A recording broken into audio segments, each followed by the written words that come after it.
دوستان عزیز، سلام علیکم.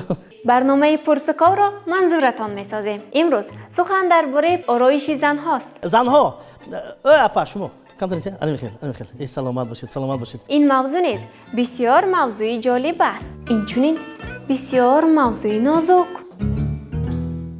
متخصص درباره نگاهبینی پوست چی میگوید؟ برای آنکه پوست وظیفه محافظتی خود را تواند اجرا کند وی باید سالم باشد. یعنی تنها پوستی سالم، یعنی پوستی که بطونیش ویران نشده است، میتواند از تاثیر هر گونه عامل‌های بیرونی ارگانیسم ما را محافظت کند. شاید از این سبب نگاهبینش دشوار است و برای درست نگاهبین کردن سر اول پوست را باید آموخت. چنانه متخصص میگوید. هر یک شخص، هر یک انسان باید داند که پوست وی و حالت مویهای وی چگونه است. پوست و مویها سه گونه می باشند.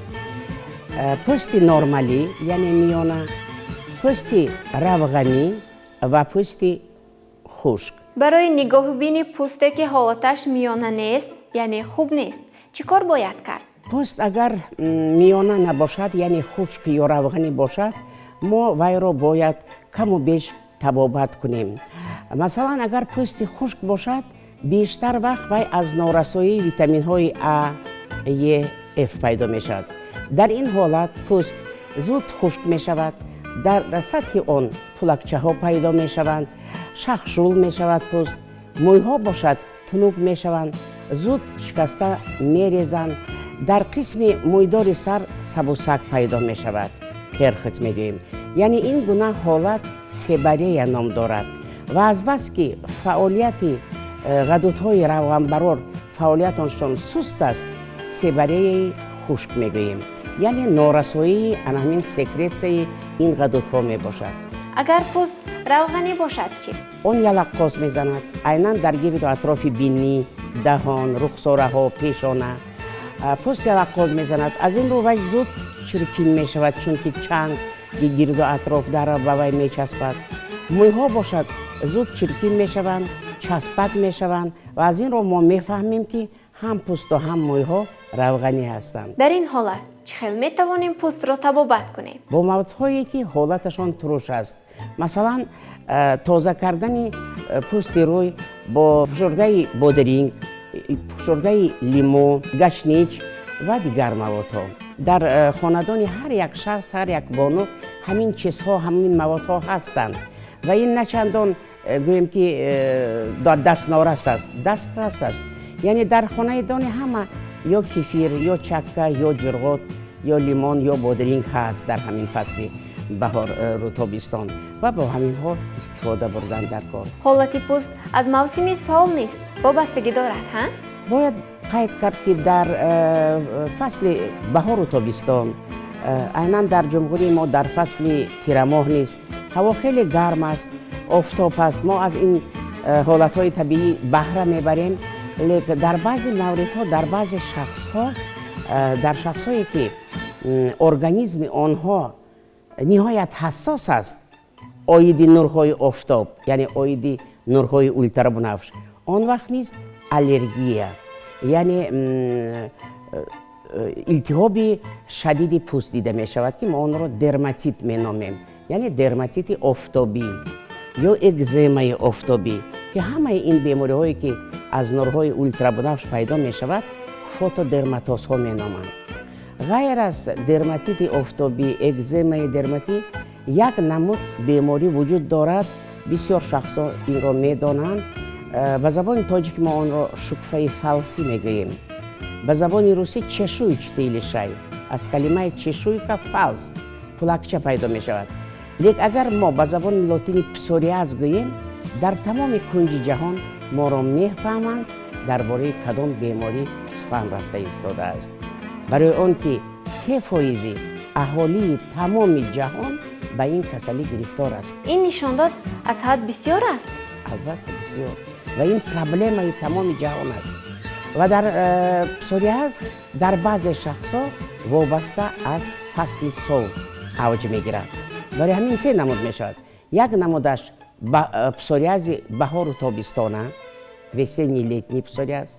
як намудаш тирамоҳу зимистона осенний зимний псори аст ва як намудаш тамоман аз фасли сол вобаста не тамоми сол дар онҳо вуҷуд дорад внесезонная мегӯем ё ин ки ғайри фаслӣ мегӯем. барои ҳимояи пӯст аз ин беморӣ чӣ кор бояд кард? ана дар ин маврид ҳам таъин кардани маводҳои аз нурҳои ултрабунафш муҳофизаткунанда хеле аҳамияти калон дорад. раҳмат барои посух ва пурсуқовро шурӯъ мекунем. ба шумо ороиши занҳо писанд аст? бале вале аз меъёр зиёд набошад. бале бале бале албатта зан бояд зебо бошад ам вақт. На. Албатта. бале не агар ба худаш зебад дар доираи талаботи меъёрҳои ороиши рӯй, мӯй, чашм, лаб бошад, чаро не? бисёр бисёр писанд аст. ҳаст писанд аст лекин як чизе гуфтан ҳастам ки дар ҷое ки нагаштем ҳусни ботиние ки зоҳирие ки зани тоҷик дорад дар ягон ҷо нест. бале писанд аст. албатта писанд аст. тара писанд аст. писанд астанд. бале аслан гап дар бобати зебу зиннати зан равад, аммо байти машҳури хоҷа ҳофизи ширози ба ёд меояд. мегӯянд ки вай ба обу рангу холу хат чӣ ҳоҷат рӯи зеборо. аслан ба ҳусни табиӣ, ҳусне ки модарзод парвардигор барои модарони мо, хоҳарони мо додааст, хусусан духтарони тоҷик, бонувони тоҷик ба ягон обу ранги зиёдатӣ эҳтиёҷ надоранд. чунки бисёр дидем дар байни духтарони дигар миллатҳо, қавму қабилаҳои дунё мисли духтарони тоҷик, духтарони инқадар соҳибҷамол ва хушгил, хушсиришт, инқадар дилрабои назаррабо бисёр кам. акнун занҳое медонед ку аз ин рӯ вақте ки ҳусни модарзод аст, ҳоҷат ба ҳамон ба қавли бобои ҳофиза мо ҳоҷат ба обу рангу холу хати зиёдатӣ нест. бале бале на он қадар. албатта албатта албатта писанд аст. писанд аст. албатта албатта маъқул нест. албатта маъқул аст. ороиши зан рости гап дар ҳоле ки зан худаш зебо табиатан зебо бошад он қадар маъқул нест вақте ки вай аз маводҳои кимиёвӣ мегӯянд косметикаи мегӯянд истифода кунад. ташаккур барои озодбаёнӣ. дӯстони азиз, чӣ хеле дидед? инҷо буданд нафароне ки ороиши занҳоро тарафдорӣ мекарданд ва буданд нафароне ки бар зидди ороиши занҳо. акнун савол пайдо мешавад: барои чӣ? чаро ки зану зебоӣ гуфтаанд ва зан бояд ки худашро зебо кунад. зан бояд ҳама вақт зебо бошад, кӯшиш кунад.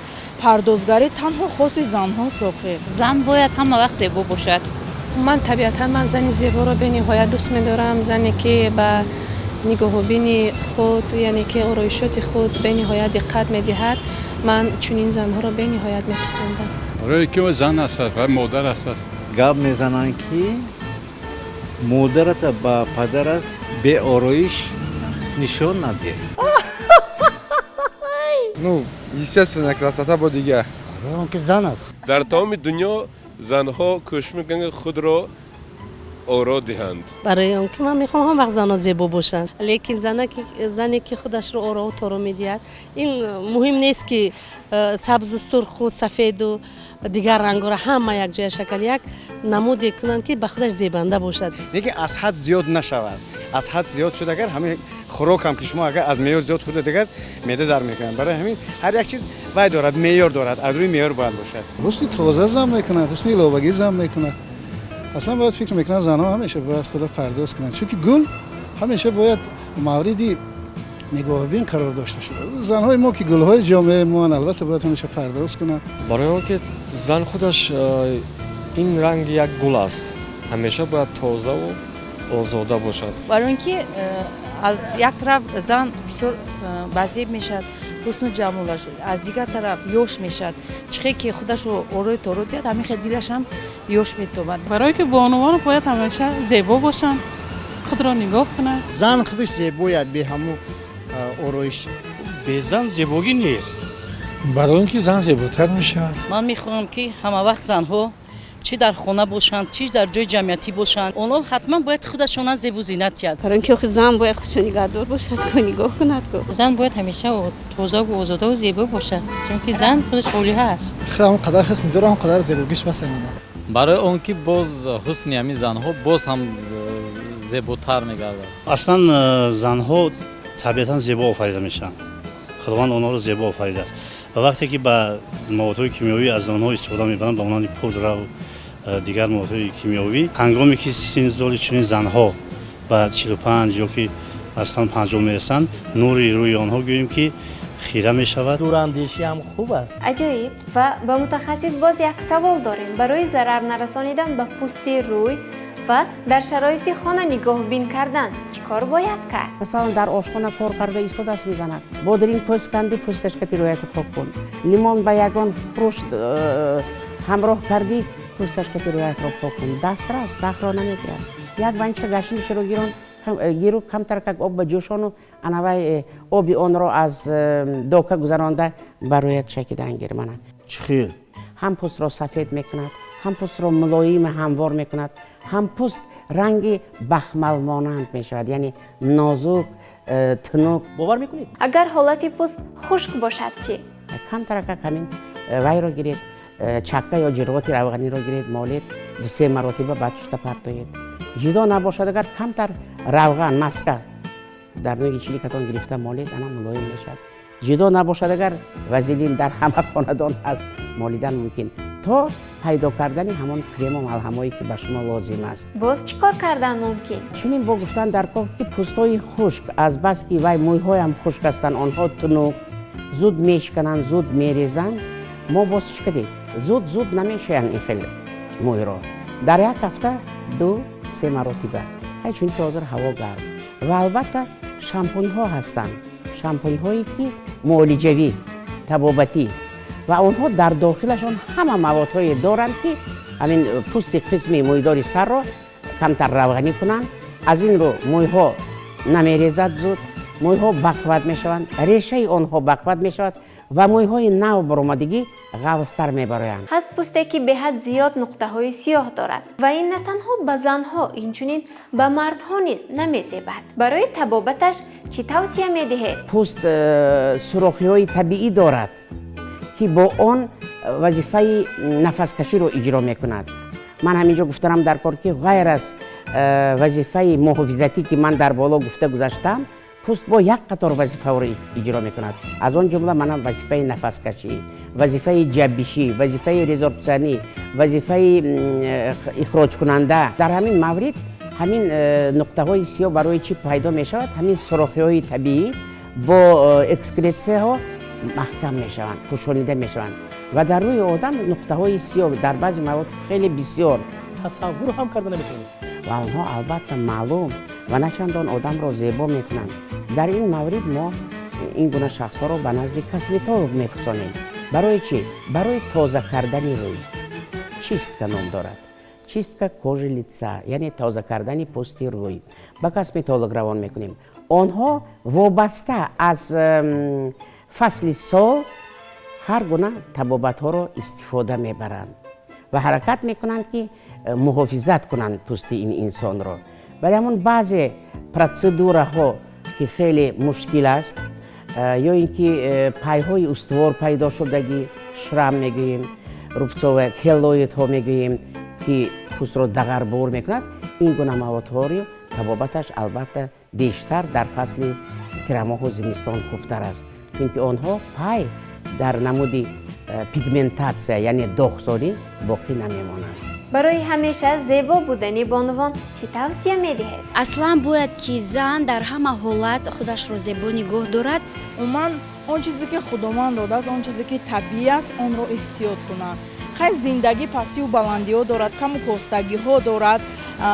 خیلی به همه این اعتبار دادن لازم نیست. کوشش کردن در کار که اول در نوبت اول سیمای خود نگاه داشتن در کار. ما کجای رویم مردم از دل ما با خبر نیست. سر اول به سیمای ما به زیبایی ما نگاه میکنن. ما میخواهم که همه بانوان همه وقت زیبا باشن. با سر لباس خودشون اهمیتی. زن مادر پیش از همه باید اولا قلب زیبا داشته باشد، تینتش پاک باشد، پاک دامن باشد پیش از همه. انا همین خصلت‌های خوبی یک انسانی را به زنها و بانوان من توصیه میدهم. правильное питание. میخوام که همه وقت خوشبخت باشم. وقتی که به کوچه میبرایند این خودش ایده است. از خانه بیرون برآمدن چون که در کوچه با هزار یک نفر انسان‌های شناس و ناشناس روبرو می‌آیند. وقتی که انسان با همدیگر روبرو می‌آید باید که از نور چهره همدیگر بهره برد، از نگاه تازه همدیگر بهره برد. به این خاطر یک عادت معمولی زن‌های تمام جهان است. کوشش خود را آرا و تارب نک، همش در داری آداب باشد، با یک لطافت خاصه، نزاکت دلکش باید باشد. وقتی که از حد گذشت او زیبایی به کاهش می‌یابد و بعضا در کوچه ها مشاهده می شود. به این خاطر بسیار از خواهران عزیز، بانوان محترم خواهش میکردم که اول آموزند صنعت آرایش روی موی و لب و چشم خود را و بعدا به این کار دست زنند یا به نزد آن شخصان حرفه‌ای هستند، کسبی هستند که با همین کار مشغول است، به نزد آنها بروند. و همیشه میخوام که خواهران عزیز ما، مادران مهربانی ما همیشه صحت سلامت، خوشرو، دلبر باشند. برای اون که همه وقت باید زن طبیعتاً زیبا باشد، هر پگاهی که زن خیست، ما از کلانا همه خیلی شنیدیم که هر پگاهی که زن خیست باید در آینه خودش بیند و بگوید که من از همه زن زیبایم. زن تاجیک خیلی زیبا هستن، میخوایم که دائما زیبا باشن. همیشه باید تبسم کنه، چون که تبسم زن مانند گشاده شوی غنچه گل است. گل هستن غنچه پوشیده، وقتی تبسم میکنن میشکوفن. خنده همه وقت در چهره زن که باشد و زن پیر نمیشود. توصیه میتیم که همه وقت با تمکین باشن. خوب میبود اگر ما همون حسن طبیعی، حسن مادرزادی که پروردگار برای خواهران ما، برای دوشیزگان، برای دختران ما داده است، همون احتیاط میکردن، خوبتر بود.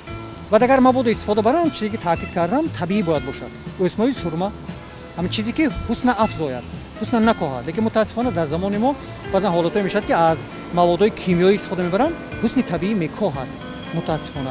و برای زن از دست دادن حسن طبیعی، کاهیدن حسن طبیعی این یک بدبختی بسیار کلان است. از این رو هم زن مثلا لطافت و نزاکتی همون طبیعی خود رو از دست میداد، گذشته از این بعد روحان از اون میشه. برای هر یک زن باید خودش نگاه کنه. توصیه میدم که اول همیشه همین اعصاب‌های خود را آرام نگاه دارن، غذاهای استفاده برن که برای حسن زن باز هم زیبایی زن کنن. همیشه خوشبخت باشن. خوشبختی این خودش زیبایی زن است. این دعای نیک خوشونا نگاه بین کنن با خوب ترکت. توصیه من همین است. بانوان باید که زیبا باشد، پیش از همه زیبایی زن در چی است؟